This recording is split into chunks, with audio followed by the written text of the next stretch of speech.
lo acompañen y asistan a todas estas actividades. Así es. Y justamente entonces para cerrar este bloque de conferencias, nosotros nos hicimos de una presencia muy especial.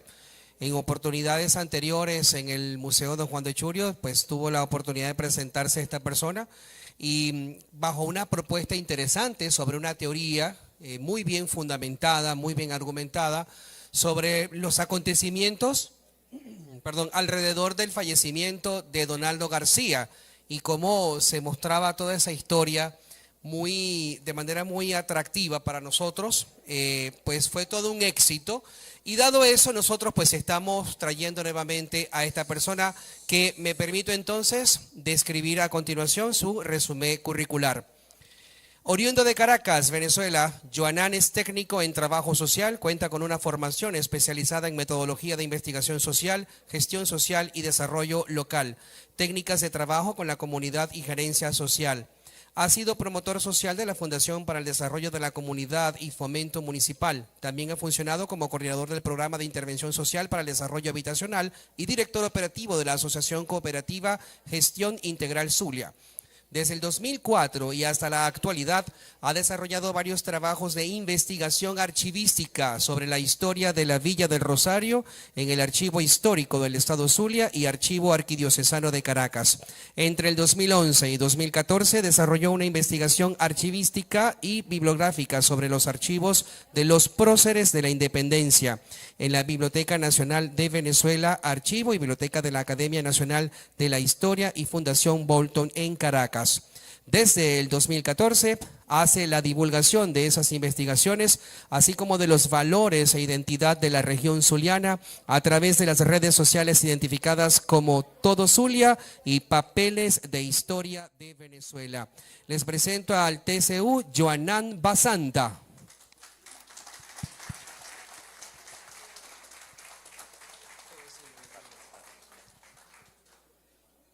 De verdad, muy complacido de estar de nuevo otra vez acá en la Villa del Rosario.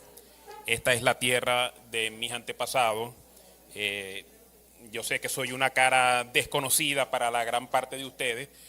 Viví aquí muy muchacho, en varios sectores de acá de la villa. Viví en las casitas, viví en Cañada Larga, viví en las colinas. Y bueno, tuve que retirarme muy joven de aquí, muy pequeñito, porque había algo aquí que me afectaba y yo tenía problemas asmáticos y bueno, tuve que retirarme de la villa. Pero nunca perdí el contacto con la villa. Primero, la vinculación con la familia y segundo, a través de todas estas investigaciones que he hecho, he tenido una vinculación permanente, no solo con la villa, sino en general con el antiguo distrito Perijá. De verdad les agradezco muchísimo al profesor Quintero, a la licenciada Álida, a José Ernesto, a la gente del museo por esta invitación. Pero bueno, tengo que decirles que es la segunda vez que me invitan a un espacio que nada más que tiene una sola salida.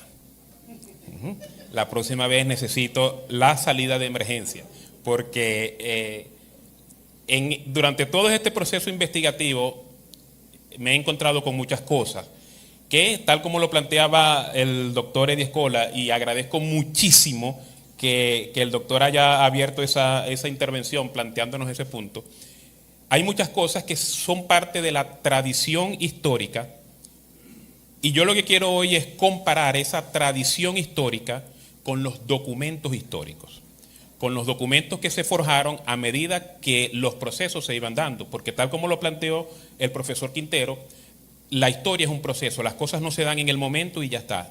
Todo forma parte de un proceso, de una secuencia de hechos y sucesos que es necesario hilvanarlos todos, unirlos todos para comprender los hechos del pasado. Hay algunas cosas que yo he ido investigando, tal como se lo planteaban cuando me presentaban.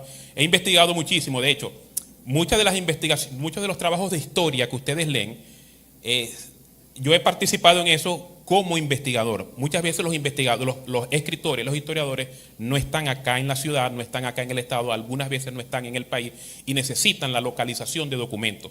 Y ese es el trabajo que yo hago, localizar esos documentos específicos o una investigación mucho más amplia en diferentes archivos del país, en el Archivo General de la Nación, en el Archivo de la Academia Nacional de la Historia, en la Fundación Bulton, en la Biblioteca Nacional y particularmente en el acervo histórico del Estado Zulia, que pues es mi residencia y es donde más ocasión tengo de estar presente.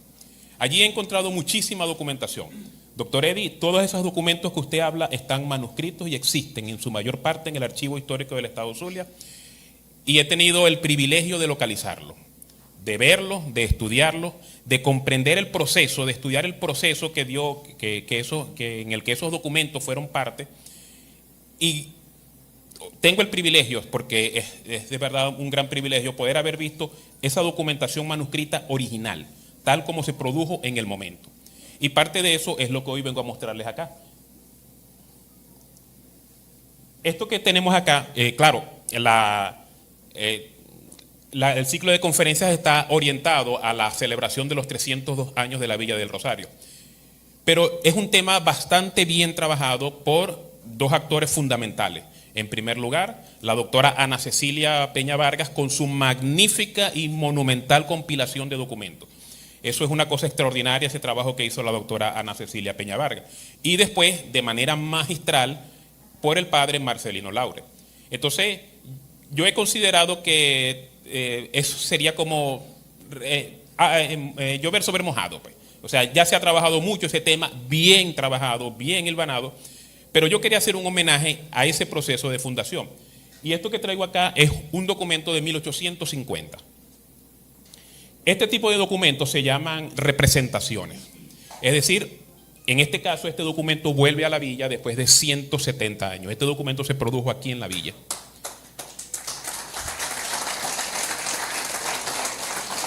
En esta representación, los vecinos de la villa de ese entonces le solicitan a la Cámara Legislativa, ahora el Consejo Legislativo del Estado Zulia, que por favor les devuelvan o les den permiso de usar el camino viejo, el camino que antes utilizaban. Y ellos exponen las razones del por qué quieren utilizar ese camino. Pero el documento comienza diciendo: los infrescritos, vecinos del cantón Perijá, agricultores y ganaderos, solicitamos respetuosamente y todo eso.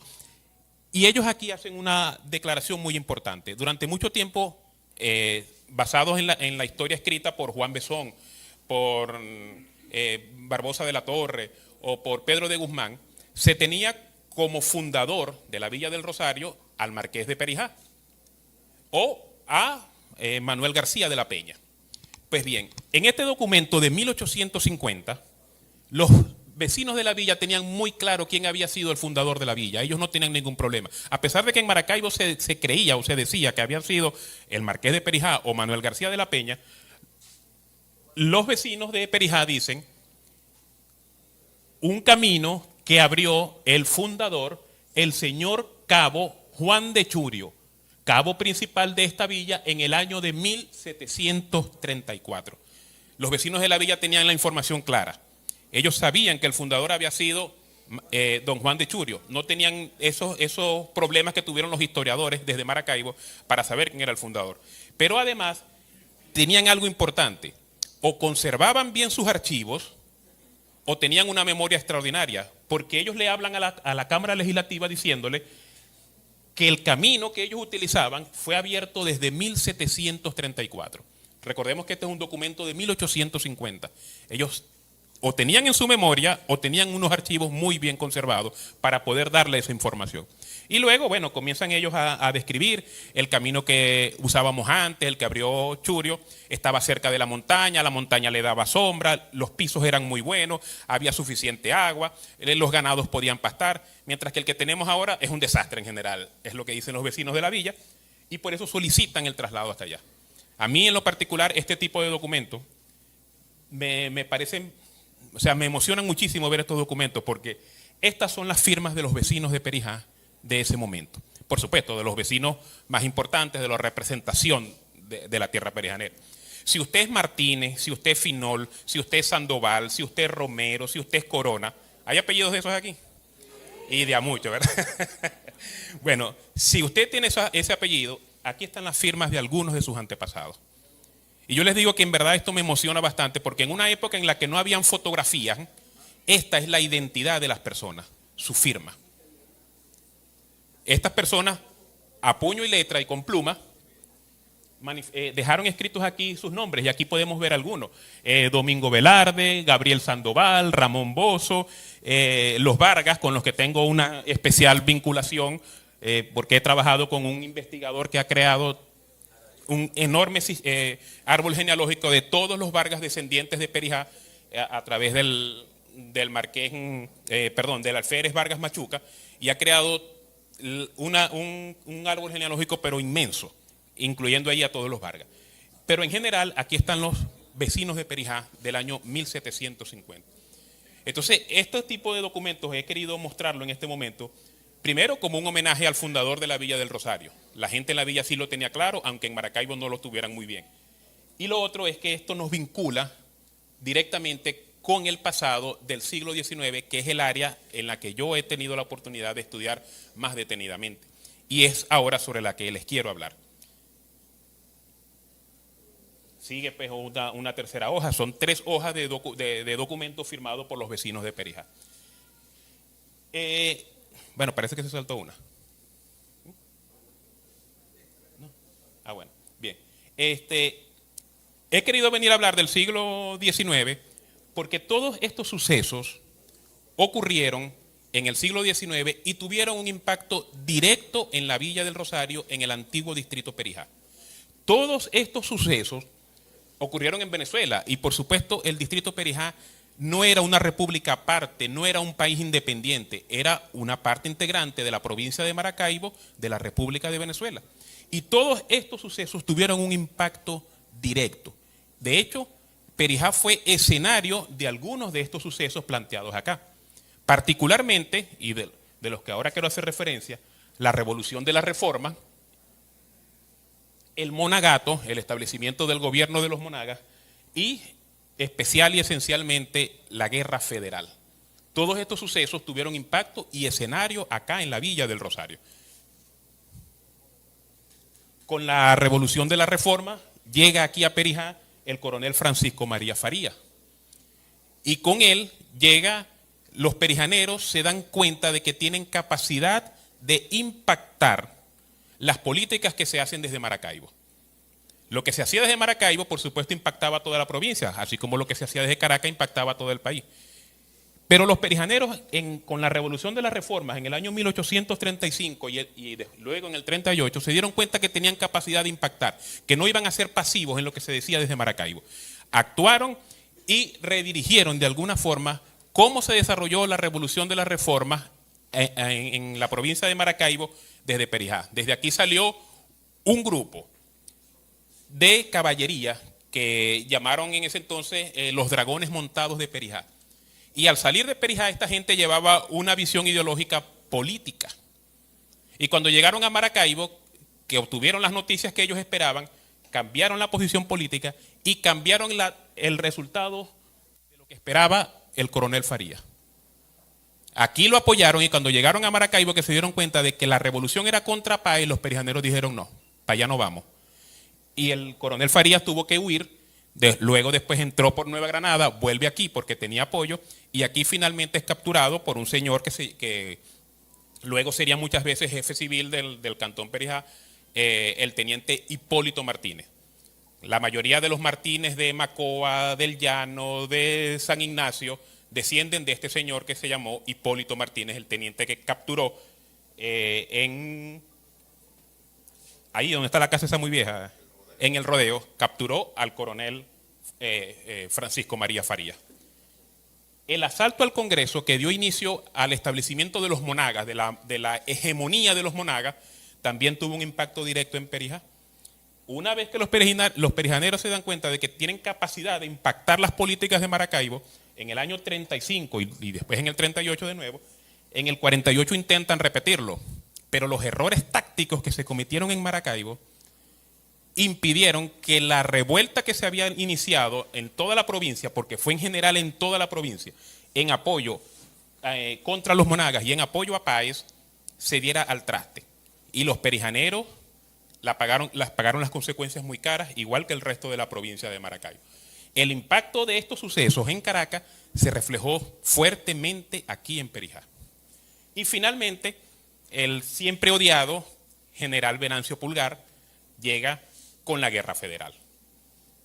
Es ahí donde nos vamos a detener, con el general Venancio Pulgar. Con la Guerra Federal en 1862, la guerra se inició en 1859, pero a la provincia de Maracaibo impactó en el año 1862, cuando el general Pulgar y el general Sutherland deciden apoyar el movimiento federal. Y una vez que estos señores deciden ese suceso, ocurre la primera entrada de Venancio Pulgar a Perijá y los sucesos del Cerro de la Carreta. ¿Qué información tenemos a partir de allí? O sea, ¿qué es lo que sabemos de esos sucesos, de la entrada de Pulgar a Perijá y del Cerro de la Carreta? ¿Cuál es la fuente que tenemos de esa información? Esencialmente son dos fuentes. Hay otras muchas más, pero la esencia de la información, estas partes de este libro están ahí, en ese libro del 56. En el año 1985 él lo que hizo fue que separó esa parte que hablaba específicamente de Venancio Pulgar y la publicó como un libro aparte, que es el que se conoce como Un hombre contra un pueblo, Venancio Pulgar contra Perijá. Esto es lo que sabemos. Ahora sí podemos, por favor. Esto que les voy a entregar es sencillamente el reflejo de esto que está acá. Porque quiero que lo hagamos como un ejercicio. Para ustedes, eso no tienen que devolvérmelo, eso es para ustedes. A partir de los documentos que vamos a ver ahora, analizar estos sucesos de los que nos hablan aquí. El libro de Mato Romero y la novela, uno de los de Venancio, en esencia, lo que nos dicen es esto. Que los sucesos ocurrieron en febrero del año 63. Que previo a la llegada a Perijá, Pulgar había estado en los puertos, en Santa Rita, en Bobures y en el Moján. Que a una vez que llega aquí se hace una convocatoria. Que a esa convocatoria acuden, entre otros, Donaldo García y José María García Duarte. Que son atendidos por el propio Venancio Pulgar, que la reunión transcurre en la casa del joven Rafael Vargas, que Pulgar venía buscando un empréstito forzoso y actas de adhesión de Perijá a la federación, que Donaldo le responde: los perijaneros somos ajenos a los pleitos políticos, no nos interesa el compromiso partidista. Venancio les da un plazo de espera para que recapaciten y cambien de opinión. El joven Rafael Vargas muere asesinado por el asunto de la carta y Mato Romero, y después lo repite MacGregor, dice que eso fue el primer homicidio que ocurrió en Perijá. Pulgar sale en busca de Donaldo y su gente y lleva como a la esposa, bueno, aquí dice la hermana, pero realmente era la cuñada, la esposa y a la cuñada de Donaldo como escudo. Y que finalmente Venancio Pulgar es derrotado en el Cerro de la Carreta y sale huyendo estrepitosamente. Eso en esencia es lo que nos dicen el libro de Mato Romero y la novela histórica, uno de los de Venancio. Ahora, vamos a comparar eso, que es la fuente tradicional historiográfica, con las fuentes documentales, con los documentos. Lo primero que vamos a hacer es saber si en verdad los sucesos, como lo tienen señalado allí, ocurrieron en febrero de 1863. Y como punto de partida, vamos a plantearnos que si Rafael Vargas murió, fue asesinado por esta gente, a este hay que enterrarlo, al que murió hay que enterrarlo. Y se murió en el mes de febrero, pues no iban a tardar un mes en enterrarlo. Vamos a ver si es verdad que este señor murió en el mes de febrero del año 1862, a partir de los documentos de archivo. Y en este caso, del archivo de la parroquia Nuestra Señora del Rosario. En ese entonces, en el año 1862, no había registro civil. Todo el proceso del registro del Estado civil lo llevaba la iglesia, de funciones, nacimientos, matrimonio en general. El libro número 3, esta imagen es de Family Search. Señores, esto es una fuente maravillosa de estudio. Family Search para los estudios históricos y genealógicos. Acudan a esta fuente. Es maravilloso que toda esta información de la Iglesia Católica del mundo entero esté basada en la plataforma de Family Search. Este es el libro número 3, correspondiente a 1842-1860. Con el permiso acá, señor. Esta es la hoja que corresponde a los muertos del febrero de 1862. Febrero. Y tenemos acá, aparece primero Digna Rosa Galindo, párvula, una niña, José Andrés Méndez, un adulto, Natividad Umaña, que fueron los que murieron en febrero. La siguiente. Nos sigue diciendo después allá, Felicia Carrillo, José María Martínez, un adulto también, José Francisco en Guerra, un párvulo, un niño, María del Rosario Martínez, una adulta, y Rafael Vargas. Aquí está el acta de defunción de Rafael Vargas en el mes de febrero del año 1862. En la parroquia del Rosario de Perijá, a 29 de febrero de 1863, yo, el infrescrito cura rector de ella, hice oficios de sepultura eclesiástica, rezado, mayores con vigilia y 3 pasos al cadáver de Rafael Vargas, casado que fue con Juana Vargas de este vecindario. No recibió ningún sacramento por haber muerto transportado repentinamente y fue conducido al cementerio general. Así que, en efecto, los sucesos ocurrieron en febrero de 1863. Tenemos un documento histórico que nos muestra que es así. Pero hay un detalle muy importante. ¿Podemos volver al anterior, por favor? Fíjense en esto. El primer muerto del año 62 en febrero es una niña, un párvulo, Digna Rosa. Después dice José Andrés Méndez. En la parroquia de la Villa está la presentación a 13 de febrero de 1863. Yo, el infrescrito cura, hice oficios de sepultura eclesiástica por el alma de Andrés Méndez, casado que fue con Rosalía Taborda de este vecindario.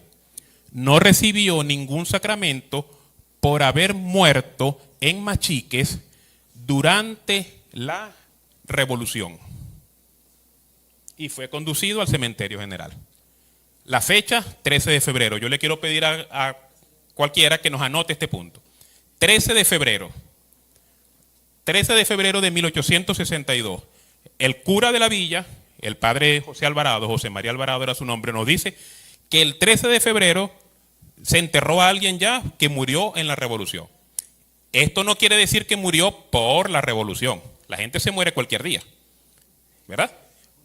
Puede haber muerto por cualquier cosa, pero no recibió los sacramentos porque Perijá estaba en revolución. ¿Sí? La siguiente dice, esta es una mujer, Natividad Umaña. En la parroquia de Perijá, igual, a 13 de febrero de 1863, yo, el infrescrito cura, tal, hice oficio de sepultura eclesiástica a María Natividad, adulta, hija natural de Juana Umaña, de este vecindario. No recibió ningún sacramento por la Revolución. 13 de febrero, 2 muertos que no recibieron sacramento por la Revolución. La siguiente.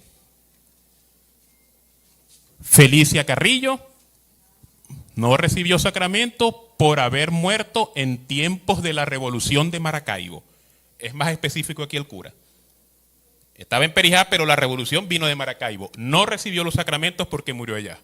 Porque murió por causa de la revolución. Después dice, este es interesantísimo. Este es de la fecha 15 de febrero. Ya vienen cayendo los muertos desde el 13. 15 de febrero. En la parroquia del Rosario de Perijá, a 18 de febrero. Anótenme, por favor, este otro dato. ¿Los primeros cayeron cuándo?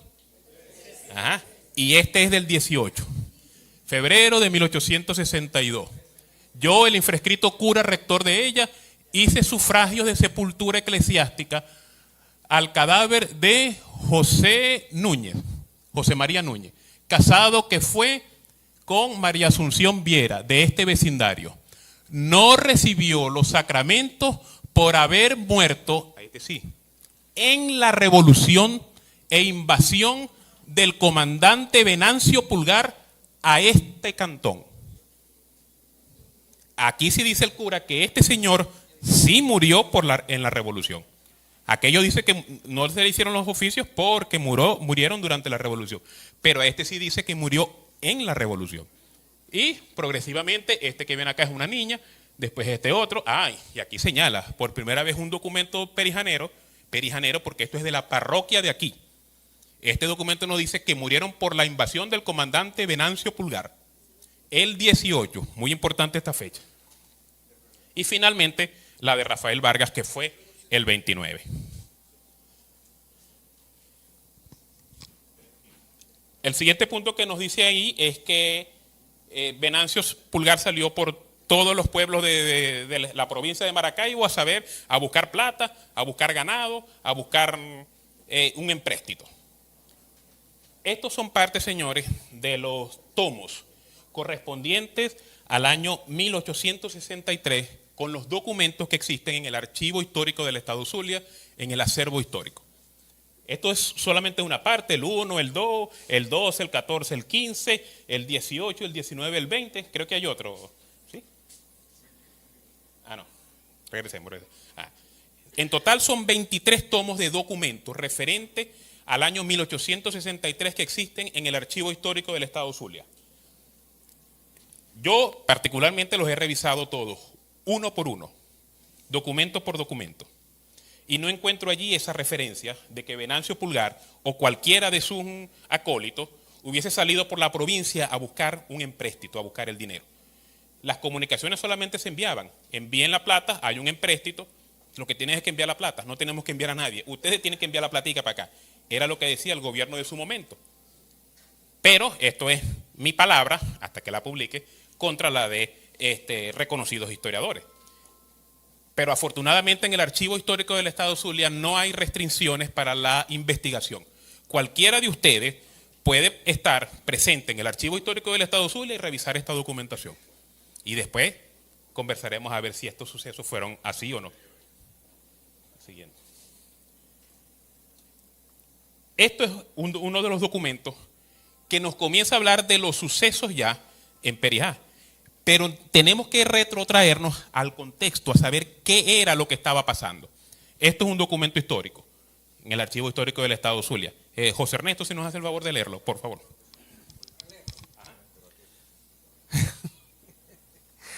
Ok, Estado Mayor Divisionario de la provincia Maracaibo, octubre 24 de 1862, señor gobernador de la provincia. Su señoría, el coronel primer comandante de operaciones, ha tenido a bien comisionar al teniente de caballería Ricardo Osorio al cantón Perijá para que se ponga de acuerdo con el capitán Donaldo García con el objeto de reclutar varias bestias y hombres para el servicio de las armas en esta plaza. Lo que digo a usted para que se sirva a oficiar a las autoridades de dicho cantón para que sea auxiliada dicha comisión. Soy de usted, seguro servidor, el comandante jefe José Gregorio Mora. Observen la fecha. 24 de octubre de 1862. Los muertos todavía no han empezado a caer. Todavía el padre Alvarado no nos está hablando de muertos en Perijá. Y en octubre de 1862 se comisiona al teniente de caballería Ricardo Osorio para que venga a Perijá para que se ponga de acuerdo con el capitán Donaldo García. ¿Cuántos de ustedes sabían que Donaldo García había sido un militar? Sí, el profesor Reyes nos dice que sí. Porque por ahí de pronto Ernesto García MacGregor nos habló de eso un poquito. Pero Mato Romero no nos dijo en ningún momento que Donaldo García había sido un militar. Lo más importante, en el Archivo Histórico del Estado Zulia están todos los documentos que comprueban sus ascensos militares, desde simple miliciano hasta coronel. Están en el Archivo Histórico del Estado Zulia y muy pronto van a estar en otro sitio. Además de eso, en el Archivo Histórico del Estado Zulia están las calificaciones de Donaldo García. Sabemos por el archivo histórico el color del caballo que montaba Donaldo García cuando fue a prestar el servicio militar en Maracaibo. Toda esa documentación está allá. Yo hago aquí una primera reflexión. Si siempre han estado allí, ¿por qué Mato Romero no consultó el archivo histórico del Estado Zulia? Y nos dijo que Donaldo García había sido un militar. Pero hay un detalle muy importante. Quien viene con la autorización a reclutar hombres y bestias es Osorio, para que se ponga de acuerdo con Donaldo. Después veremos qué pasó. Siguiente. Ese documento dice diciembre 11 de 1862. señor gobernador de la provincia, en esta fecha dice su señoría, el general jefe de operaciones y comandante de armas de la provincia, al comandante Ángel Pulgar, lo que copio.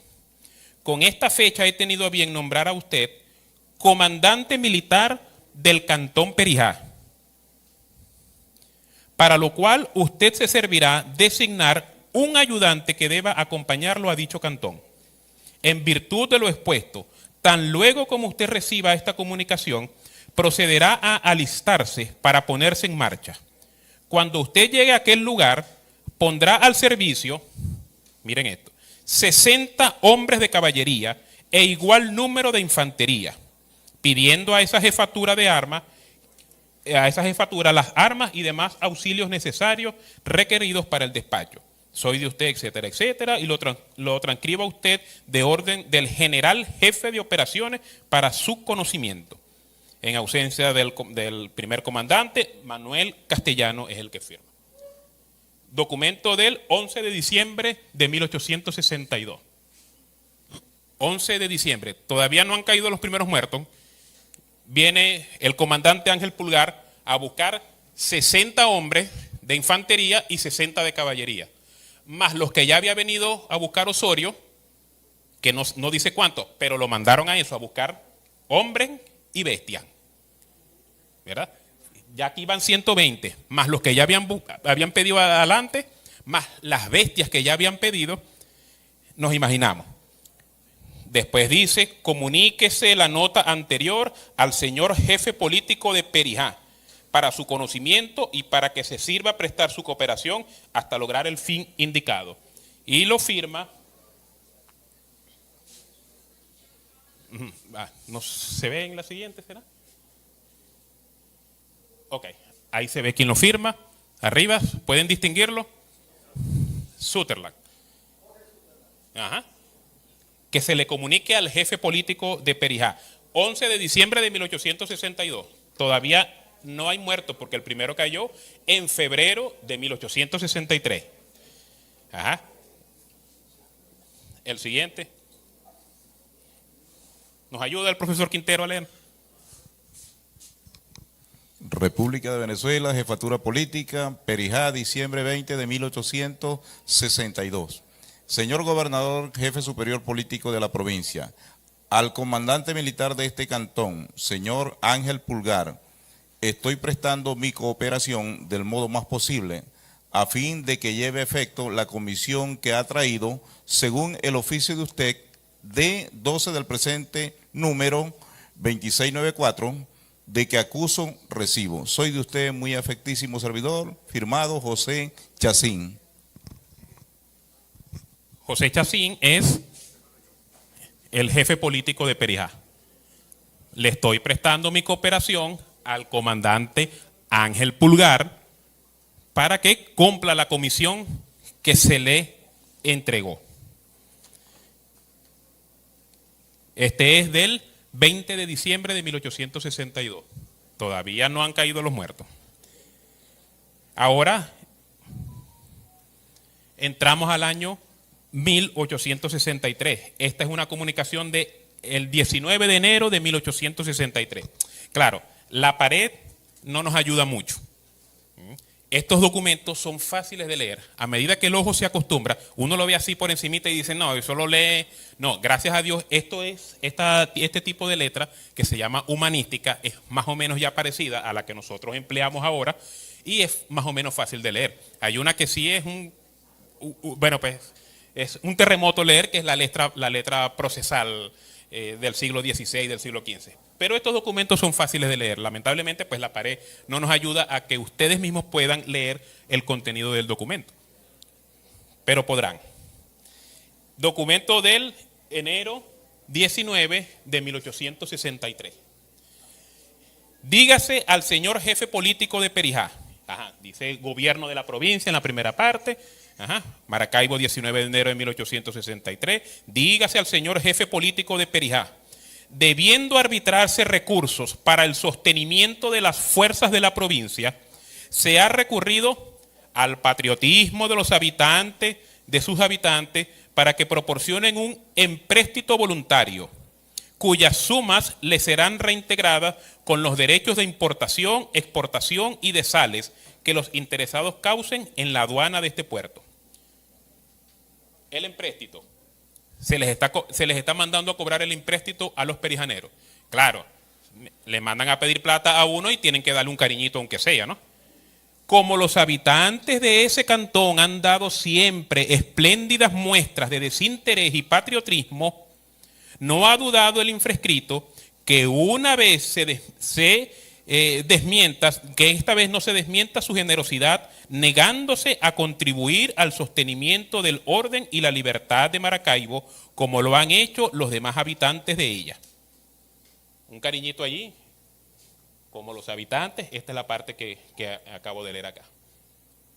Dice, sigue diciendo, al efecto, he tenido a bien comisionar al señor coronel Juan Andueza, quien se pondrá de acuerdo con usted para la clasificación de los individuos según su posibilidad, en la inteligencia de que dicho jefe lleva instrucciones reservadas de este gobierno para obrar según las circunstancias.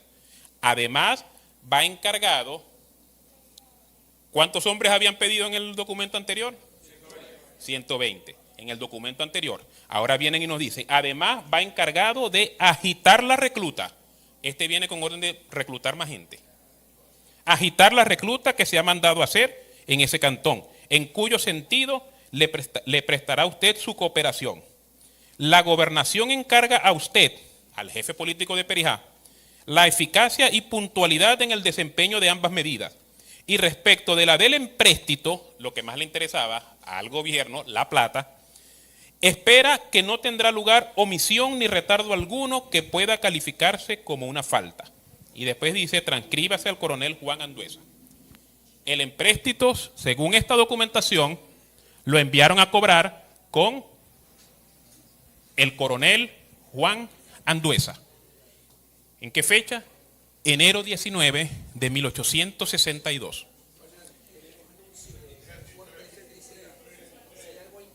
Ajá, perdón, 63. Ajá, 19 de enero del 63. Fue con Juan Andueza que enviaron a cobrar el empréstito. Y además, a agitar la recluta, que se moviera lo de la recluta y, si es preciso, más, porque él traía, según el documento, órdenes reservadas que no se las podía dar al jefe político de Perijá. El siguiente. República de Venezuela, Perijá. ¿Se puede señalar la fecha? Perijá, 26 de enero del 63. Todavía no han caído los muertos, pero nos estamos acercando porque ya estamos en el 26 de enero. Con el sargento segundo José Antonio Vera, remito esta oficina, este oficio, el cual pondrá al corriente a su señoría del estado de esta villa. Este documento está fechado en Perijá, es decir, este documento vuelve a Perijá después de 170 años casi, ¿verdad? O más. Bien, pues, anteayer hice la clasificación con anuencia del señor jefe político y ha dado un buen resultado si me atengo a la suma a que alcanza dicha clasificación, pero tropiezo con algunas dificultades que enseguida paso a explicar. Esta parte yo la considero bastante importante para los estudios de esos sucesos. La suma alcanza a 4.217 pesos, pero tropiezo con algunas dificultades, como le iba diciendo, y son de este lugar exponerla. El siguiente día, que fue ayer, el ayer del 26 es el 25 de enero, ¿no? Partieron varias comisiones para los diferentes puntos donde se hallan la mayor parte de los clasificados. Unos, y estos son los menos, están aquí en la villa. Otros a distancia de 15 leguas. Y estos últimos piden plazo para traer sus granos y otros cacao para hacer la venta en esta villa. Esta circunstancia explica bien claro que mi regreso a esa provincia, es decir, a Maracaibo, no será muy pronto, pues estos son más que motivos poderosos. Y aunque me demore un poco, iré remitiendo lo que vaya ingresando, cayendo. No me voy a ir todavía, pero les voy a ir enviando lo que vaya cayendo. Aquí absolutamente existe comercio y de consiguiente la escasez de dinero se nota generalmente. Ellos, los perijaneros, se prestan con voluntad, solo piden plazos para conseguir sus cuotas y otros pasan a Maracaibo a conseguir dinero y he aquí el estado de esta villa. Solo los de aquí mismo son los más seguros y que no darán qué hacer. Miren lo que dice este señor que firma aquí. Carácter y energía me sobran para cumplir con lo que su señoría me ha impuesto. Pero veo que son razonables los argumentos que los habitantes de esta villa me exponen en favor de los que viven a gran distancia. Y firma